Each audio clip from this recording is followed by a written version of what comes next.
देखिए, ब्लॉकेज का सबसे पहला कारण है एनिमल प्रोटीन। अच्छा, कैसे पता चलेगा ब्लॉकेज है और कैसे पता चलेगा चले गए? देखिए, इसके लिए जो कन्वेंशनल किसी डॉक्टर से बोलेगा एंजियोग्राफी करा लो। एंजियोग्राफी अपने आप में बहुत ही डेंजरस प्रोसेस है। इसमें एक बात समझना होगा कि आपके ब्लड वेसल जो हैं, ब्लड वेसल का जो इनर लेयर है जिसे कहते हैं एंडोथेलियम लेयर, एंडोथेलियम नाम याद रखिए।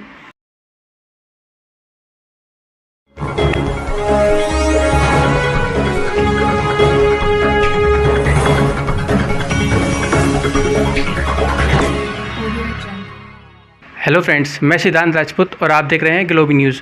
और आज हमारे साथ है डॉक्टर विशु रॉय, जिनको मेडिकल फील्ड का भगत सिंह कहा जाता है। तो हम उनसे आज बातचीत करेंगे ब्लॉकेजेस के बारे में। तो सर, बहुत बहुत स्वागत है आपका हमारे चैनल पर। धन्यवाद, थैंक यू। तो सर, मेरा ये सवाल रहेगा कि ब्लॉकेजेस क्यों होती है और कैसे होती है और उसका सोल्यूशन क्या है। तो सर, आप इसके बारे में बताएंगे डिटेल में हमें। देखिए, ब्लॉकेज का सबसे पहला कारण है एनिमल प्रोटीन, राइट। आप एनिमल फूड अगर हटा दें, नंबर वन, राइट, और जिसमें डेयरी प्रोडक्ट भी आता है वो भी एनिमल से ही निकलता है। जो भी चीज़ जानवरों से निकलता है उसको हटा दीजिए, जो भी चीज़ फैक्ट्री से निकलता है उसको हटा दीजिए, तो ब्लॉकेज भी हट जाएगा। होगा नहीं, होगा तो चला जाएगा। तो चाहे वो कोलेस्ट्रॉल हो, चाहे वो कैल्शियम हो, चाहे वो फैट हो, जो भी चीज़ आप खाते हैं वो आपके ब्लड में दौड़ता है, वो आपके और ब्लड के थ्रू ब्लड वेसल्स में कहीं कहीं अटक जाता है। और अगर वो हार्ट के ब्लड वेसल में अटक जाए तो उसे हार्ट ब्लॉकेज बोलेंगे। वो हार्ट के ही नहीं, वो पेरिफेरल आर्टरीज में अटक जाएगा तो पेरिफेरल आर्टरी डिजीज़ बोलेंगे। वो किडनी के ब्लड वेसल में अटकेगा तो वो किडनी डिसऑर्डर हो जाएगा, वो CKD बोल देंगे उसको। तो जब हम ब्लॉकेज की बात करते हैं, डजंट मीन कि ब्लॉकेज सिर्फ हार्ट वाले ब्लड वेसल्स में हो सकता है। ब्लॉकेज हमारे बॉडी की किसी भी ऑर्गन या किसी भी जो ब्लड वेसल का पूरा एक नेटवर्क है, कहीं भी हो सकता है। और जहाँ भी होगा ब्लॉकेज, उसके आसपास जो ऑर्गन होगा वो कॉम्प्रोमाइज़्ड होगी, वहाँ पे ठीक से फूड का सप्लाई नहीं मिलेगा और ऑक्सीजन का सप्लाई नहीं मिलेगा, और वो ऑर्गन के काम ना करने से फिर आपको तकलीफ़ होगी, राइट। तो blockage happens because of only one thing, that is the kind of food which you eat. जिस तरह का भोजन आप करते हैं उससे ब्लॉकेज बनता है। किस तरह का भोजन? Animal food, right. जानवरों से जो चीज़ निकलती है उससे ज़रूर होता है, उसको आप बंद कर दें तो अपने आप ही ब्लॉकेज नहीं होगा। ब्लॉकेज को ठीक कैसे करना है? इसका ठीक उल्टा, जो भी चीज़ पौधों से निकलती है उसी फॉर्म में लें जिस फॉर्म में भगवान ने उसे बना के दिया है। Fruits and vegetable in raw state, cook state नहीं, इन रॉ स्टेट। आपके पूरे डाइट का आप देखिए, पूरे दिन में आपने जो भी कुछ खाया उसका टोटल वे करें कितना, मान लो 2 kg, तो आपके पूरे डाइट का अगर 70%, 60 to 70% अगर फ्रूट्स एंड रॉ वेजिटेबल होता है, बाकी 40% में कुक्ड फूड ले लीजिए, राइट। तो आपके ब्लॉकेज अगर हैं तो चले जाएंगे। अच्छा, कैसे पता चलेगा ब्लॉकेज है और कैसे पता चलेगा चले गए? देखिए, इसके लिए जो कन्वेंशनल किसी डॉक्टर से बोलेगा एंजियोग्राफी करा लो। एंजियोग्राफी अपने आप में बहुत ही डेंजरस प्रोसेस है। याद रखिए, एंजियोग्राफी में कराने जाते हैं तो जिस तरह का अंदर चीरता हुआ एक तार की तरह ले जाते हैं हार्ट तक, तो वो आपके बॉडी को परमानेंटली डैमेज करते हैं। आपकी बॉडी पहले जैसे कभी नहीं रहती है उस एंजियोग्राफी के बाद। एंजियोप्लास्टी की बात तो छोड़ ही दीजिए, राइट। ये समझने के लिए आप एक बुक पढ़िए, one question that can save your life. ये बुक bishrup.com/ebooks में जाएंगे तो आपको फ्री में डाउनलोड मिल जाएगा। तो मैं ये बोलना चाह रहा हूँ कि एंजियोग्राफी, एंजियोप्लास्टी, ये सब चीज़ें, या ब्लॉकेज के लिए बाईपास सर्जरी, इनको मत कीजिए। इसकी जगह कीजिए नेचुरल बाईपास। नेचुरल बाईपास यानी कि आपकी बॉडी भी सर्जरी करती है, उसे कहते हैं नेचुरल बाईपास, राइट।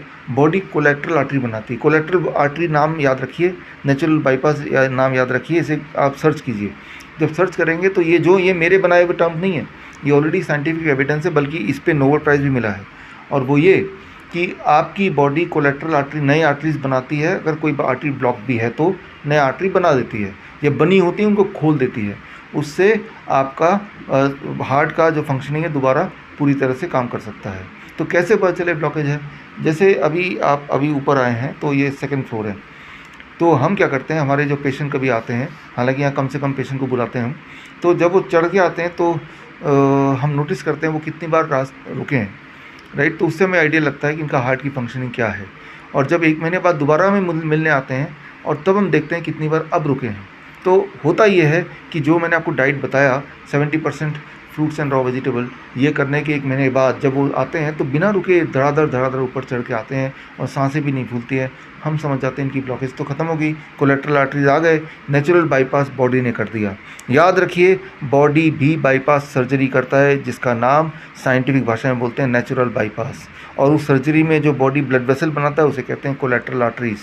और यूएस में जब किसी के हार्ट में ब्लॉकेज होता है, सस्पेक्टेड होता है, तो उनको डॉक्टर 2 ऑप्शन देता है कि आप बाईपास सर्जरी कराना चाहते हैं या नेचुरल बाईपास कराना चाहते हैं। वो बोलेगा नेचुरल बाईपास, तो वो कैसे होगा? Fruits and vegetable. तो उस वाले पेशेंट के लिए फ्रूट्स एंड वेजिटेबल फूड ना होके वो मेडिसिन बन गया, तो फ्रूट एंड वेजिटेबल को मेडिसिन मान के उस पर भी इंश्योरेंस का पैसा मिलता है, जैसे कि सर्जरी कराने के बाद उसका इंश्योरेंस मिलता है। तो समझ लीजिए कि जो काम डॉक्टर करता है, सर्जन करता है आपकी बॉडी को चीर फाड़ के, वो आपका बॉडी खुद भी कर सकता है। सिर्फ उसके लिए बॉडी को दवा चाहिए, और आपकी दवा है फ्रूट्स एंड रॉ वेजिटेबल। कितना परसेंटेज मैंने आपको बता दिया। आप ऐसा कर सकते हैं कि 12 बजे तक फल खा लीजिए अपने बॉडी वेट के हिसाब से। मान लो मेरा बॉडी वेट 70 kg, तो मैं 700 ग्राम फल खा लूँगा 12 बजे तक कम से कम, और लंच से पहले इसी का आधा 350 ग्राम कच्ची सब्जी खा लूँगा, टमाटर, खीरा, मूली, गाजर, और डिनर से पहले भी मैं यही कर लूँगा जो मैंने लंच से पहले किया। तो यानी कि पूरे दिन भर में मैंने करीब 1400 ग्राम कच्ची सब्जी और फल खा लिया, और उसके अलावा पेट में जगह है तो रोटी, चावल, जो मर्जी आप खाते रहिए। बस इतना अगर करेंगे तो जो आपकी हार्ट की समस्या हो नहीं सकती, और अगर है तो रह नहीं सकती। मैं तो ये बोलता हूँ कि आप विश्वास मुझे मत कीजिए, आप एक बार करके देखिए। इसको करके देखने के लिए कहीं जाने की ज़रूरत नहीं, घर पे एक बार एक्सपेरिमेंट करना है। 1 महीना करके देखिए, 1 महीने में आप देखेंगे you will get a brand new heart. It is as good as that, very simple. और आपको पता चलेगा कि आप जब दौड़ रहे हैं तो वो एंजाना पेन हो रहा है कि नहीं, अगर हो रहा है तो उसकी इंटेंसिटी कम हुई कि नहीं, आप जब सीढ़ियाँ चढ़ रहे हैं तो उसकी effectiveness, you will get to know all this thing. तो सर मेरा अगला सवाल ये रहेगा कि सर जैसे अगर किसी का एक्सीडेंट हो जाता है तो डॉक्टर्स बताते हैं कि वो चल नहीं पा रहा, उसका कारण जो है वो ब्लॉकेज है, तो सर क्या वो ब्लॉकेज डाइट से ठीक हो सकता है? देखिए, डाइट से ही ब्लॉकेज ठीक होता है। दुनिया में ऐसी कोई दवा नहीं जिससे ब्लॉकेज ठीक होती हो। It has to be the diet only, right. और कई बार ब्लॉकेज नहीं भी होता है तब भी हमें कई सारा हार्ट अटैक का पेन होता है, जो कि हार्ट अटैक का पेन लगता है लेकिन वो हमारा गैस्ट्रिक पेन होता है 99% टाइम, बल्कि इससे भी ज़्यादा। लेकिन हर बार अगर आप हॉस्पिटल जाते हैं, इट लुक्स लाइक उनको वो ऐसा दिखा देंगे कि ये तो हार्ट का है, क्योंकि हार्ट जब बोलेंगे तो आप कितना ही पैसा देने को तैयार हो जाएंगे, राइट। तो किसी भी तरह का ब्लॉकेज बॉडी किसी पार्ट में अगर है तो उसको क्योर करने का, उसको ठीक करने का सिर्फ एक ही तरीका है, that is by modifying the diet, and it happens very very quickly. 1 महीने में अच्छा खासा रिजल्ट मिलता है, लेकिन हफ्ते 10 दिन में आपको फ़र्क पता चलने लगता है। तो this is the only way to do it. क्योंकि इसमें एक बात समझना होगा कि आपके ब्लड वेसल जो हैं, ब्लड वेसल का जो इनर लेयर है जिसे कहते हैं एंडोथेलियम लेयर, एंडोथेलियम नाम याद रखिए, वो लगातार नाइट्रिक ऑक्साइड प्रोड्यूस करता है। वो नाइट्रिक ऑक्साइड क्या करता है? झाड़ू की तरह काम करता है कि अगर ब्लड वेसल गंदा हो रहा है उसको क्लीन करता है। तो जो क्लिनजिंग एजेंट है हमारे बॉडी का वो है नाइट्रिक ऑक्साइड।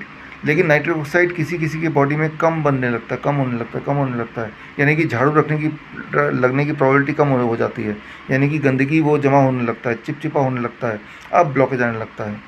तो नाइट्रिक ऑक्साइड की प्रोडक्शन को कैसे बढ़ाएंगे? सिर्फ एक ही तरीका है, रॉ वेजिटेबल्स एंड फ्रूट्स जब आप ज़्यादा मात्रा में खाते हैं तो बॉडी की नाइट्रिक ऑक्साइड प्रोडक्शन बढ़ जाती है। जब नाइट्रिक ऑक्साइड प्रोडक्शन बढ़ेगी तो क्लीनलीनेस होगी, ब्लॉकेजेस कम होंगे। जब ब्लॉकेजेस कम होंगे तो ब्लड प्रेशर कम होगा, ब्लड प्रेशर कम होगा तो आपकी हार्ट की फंक्शनिंग बढ़ेगी, हार्ट की फंक्शनिंग बढ़ेगी तो आपकी बॉडी में जहाँ जहाँ पेन है, चाहे वो हार्ट का पेन है चाहे पेरिफेरल कोई पेन है, राइट, वो धीरे धीरे ठीक होने लगेगा। सर आप कोई आखिरी मैसेज देना चाहेंगे दर्शकों के लिए? मैं तो यही बोलना चाहता हूँ कि अगर आपके बॉडी में कहीं भी कोई डिस्कम्फर्ट है, पेन है, तो जो इस वीडियो मैंने आपको बताया इसको शुरू कर दीजिए, and that is the only and the best way to cure yourself and to remain healthy.